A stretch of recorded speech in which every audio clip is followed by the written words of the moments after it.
இங்கே ஒருத்தன் கஷ்டம்னு கண் கலங்கி நின்னானா அவனுக்கு உதவி பண்ண எவனும் முன் வரல. ஒருத்தன் பசிக்குதுன்னு கையேந்தி நின்னானா அவனுக்கு ஒரு வேளை சாப்பாடு வாங்கி கொடுக்க எவனும் முன் வரல. கண்ணுக்கு முன்னாடி ஏதோ ஒரு அநீதி நடந்தால் அந்த தப்பை தட்டி கேட்க எவனும் முன் வரல.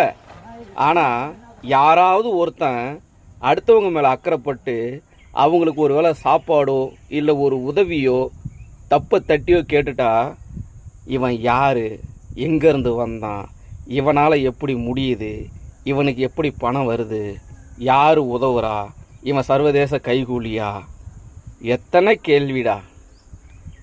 ஒன்று யாருக்காவது உதவி பண்ணுங்க.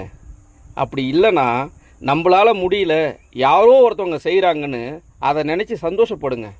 அதை விட்டுட்டு அவன் எங்கேருந்து செய்கிறான், எங்கேருந்து வருது, எப்படி சம்பாதிக்கிறான், அவன் எப்படியோ சம்பாதிக்கிறான்டா. எங்கேயோ சம்பாதிக்கிறான், பிச்சை எடுக்கிறான், திருடுறான், கொள்ளை அடிக்கிறான், இல்லை யாரோ கொடுத்து உதவுறாங்க, ஏதோ பண்ணுறாங்க. ஆனால் அவன் என்ன பண்ணுறான்? அவன் 10 ரூபா சம்பாதிச்சாலும் அதில் 5 ரூபா மக்களுக்கு உதவி பண்ணுறான்.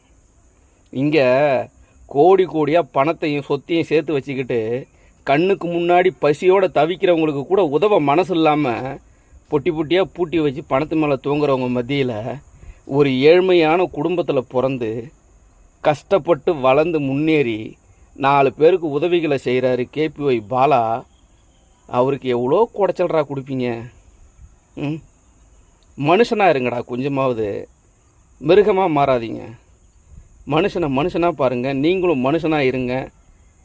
இது போல் உதவி பண்ணுறவங்கள எல்லாரையுமே நீங்கள் கேவலப்படுத்தி அசிங்கப்படுத்தி தேவையில்லாத பழிகளை சுமத்துனீங்கன்னா நாளைக்கு உதவுறதுக்கு மனிதாபிமானம் உள்ள மனிதர்கள் இல்லாமல் போயிடுவாங்கடா. கேவலமாக இருக்குடா மனுஷனாக பிறந்ததை நினச்சாலே.